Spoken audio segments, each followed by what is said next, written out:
Pada kesempatan kali ini kita akan belajar di kelas 9 bab yang pertama, yaitu materi tentang meyakini hari akhir, mengakhiri kebiasaan buruk. Pernahkah kalian melihat orang yang menanam pohon mangga? Orang yang menanam mangga pasti berharap akan memanen mangga. Orang yang menanam padi akan panen padi, dan orang yang menanam jagung akan panen jagung. Begitu pula kehidupan kita di dunia ini. Kita diperintahkan menanam kebaikan agar kelak di akhirat kita memanen pahala kebaikan juga. Nah, untuk submateri yang akan kita bahas pada saat ini adalah pengertian hari akhir dan macam-macam kiamat. Apabila kita lihat di dalam rukun iman, maka iman kepada hari akhir itu menempati urutan yang kelima. Nah, iman kepada hari akhir adalah meyakini bahwa seluruh alam termasuk dunia dan seisinya ini akan mengalami kehancuran. Kiamat itu pasti datang. Kelak manusia akan dibangkitkan kembali dari kubur untuk menerima pengadilan Allah Subhanahu wa taala. Perhatikan firman Allah berikut ini. Wa anna as-sa'ata atiyatun la raiba fiha wa anna Allah yab'atsu man fil qubur. Dan sungguh hari kiamat itu pasti datang. Tidak ada keraguan padanya. Dan sungguh Allah akan membangkitkan siapapun yang di dalam kubur. Quran Surat Al-Hajj ayat 7. Nah, sekarang kita bedakan dulu. Jadi yang namanya kiamat itu ada yang namanya kiamat sugra, disebut juga dengan kiamat kecil. Kemudian ada yang namanya kiamat kubra. Nah, ini yang kita namakan sebagai kiamat besar atau kiamat yang sesungguhnya. Kiamat sugra itu maksudnya adalah terjadinya kematian, musibah yang menimpa sebagian manusia, seperti banjir, tsunami, gunung meletus, tanah longsor, dan bahkan termasuk wabah penyakit seperti pandemi COVID. Kemudian kalau kiamat besar atau kiamat kubra, hancurnya seluruh alam semesta beserta dengan seisinya. Jadi tidak akan tersisa. Semua makhluk akan mati. Bukan hanya manusia, tapi seluruh alam semesta itu yang akan hancur.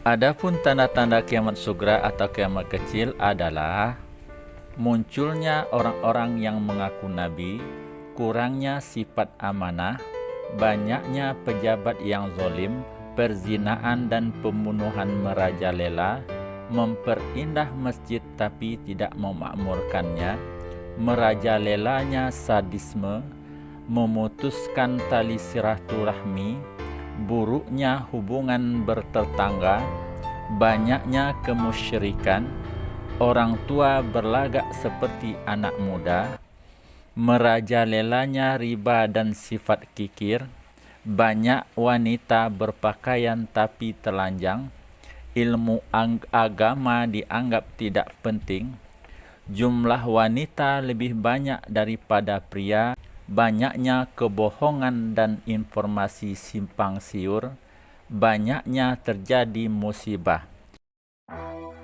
Untuk lebih jelasnya, bagaimana gambaran hari kiamat berdasarkan Al-Quran, mari kita saksikan video berikut ini. Kiamat adalah suatu hal yang pasti terjadi.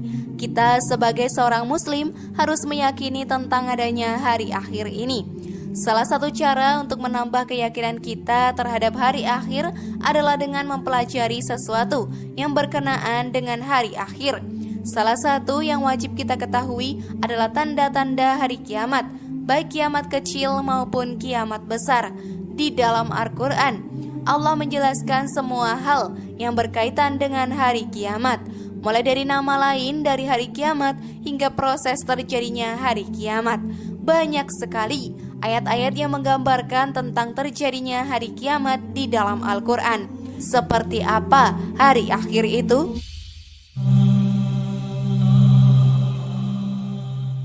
Matahari digulung. Menurut Imam Al-Alusi, kata kuwirat berasal dari kata karo yang berarti melipat kain menjadi surban di kepala.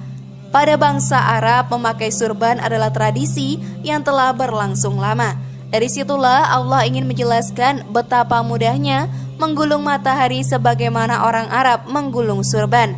Di ayat ini, Allah Subhanahu wa Ta'ala menggambarkan bahwa pada hari kiamat nanti matahari seperti digulung. Dari kalimatnya saja kita sudah paham bahwa akan terjadi sesuatu yang dahsyat luar biasa. Penjelasan ini terdapat pada surat At-Takwir ayat pertama.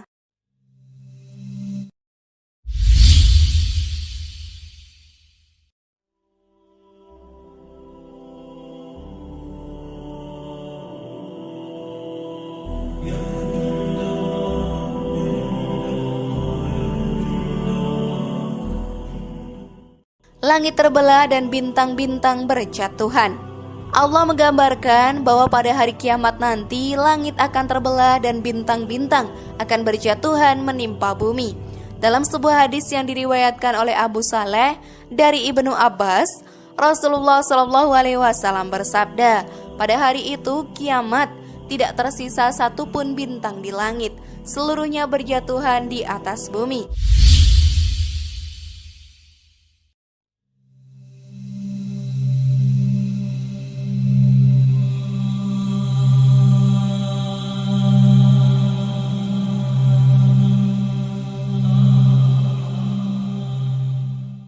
Gunung-gunung dihancurkan. Allah menggambarkan bahwa di hari kiamat nanti gunung-gunung yang berfungsi sebagai pasak bumi akan hancur. Kondisi diterangkan di surat At-Takwir ayat 3. Contohnya Gunung Krakatau yang meletus pada tahun 1883 bisa dikatakan sebagai letusan yang paling dahsyat dalam sejarah manusia modern. Suara letusannya bisa terdengar sampai 4.600 km dari pusat letusannya, atau bisa disimpulkan bahwa ledakannya dapat didengar 1/8 penduduk bumi saat itu.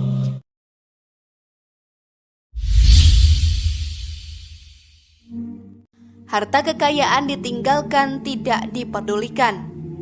Allah berfirman di ayat berikutnya untuk lebih memperjelas kondisi hari kiamat nanti yang artinya, dan apabila unta-unta yang bunting ditinggalkan, tidak diperdulikan. Allah menggunakan kata isyar yang menunjuk makna unta. Padahal dalam bahasa Arab, unta bisa juga disebut dengan jamal atau ibil. Isyar sendiri artinya adalah unta yang sedang bunting. Bahkan menurut Imam Al-Qurtubi, isyar itu menunjukkan bahwa kehamilannya sudah mencapai bulan 10. Dalam kehidupan bangsa Arab tradisional, unta adalah harta yang paling berharga. Apalagi ketika unta itu dalam keadaan hamil, harga dari unta akan semakin mahal. Jika kita kiaskan pada masa sekarang, unta hamil bisa diartikan sebagai harta kekayaan yang sangat bernilai. Allah memberikan gambaran bahwa pada hari kiamat nanti, orang-orang tidak akan memikirkan harta kesayangan mereka. Itu karena saking dahsyatnya dan ngerinya hari kiamat. Lautan dipanaskan. Di dalam tafsir Jalalain disebutkan bahwa Sujirat bermakna dinyalakan, yang artinya lautan itu akan dinyalakan sehingga berubah menjadi lautan api. Makna ini senada dengan yang Allah jelaskan di dalam surat At-Tur ayat 6, bahwa di bawah dasar laut ada api. Ini artinya bahwa nanti ketika hari kiamat, lautan yang luas itu akan dipanaskan sehingga berubah menjadi api yang menyala dengan hebatnya. Itulah tadi gambaran mengenai hari kiamat yang ada di dalam surat At-Takwir. Sebenarnya masih ada banyak ayat di dalam Al-Quran yang menjelaskan tentang proses terjadinya hari kiamat. Nah, demikianlah materi kita pada hari ini. Semoga kita benar-benar meyakini datangnya hari kiamat. Wassalamualaikum warahmatullahi wabarakatuh. Sampai jumpa.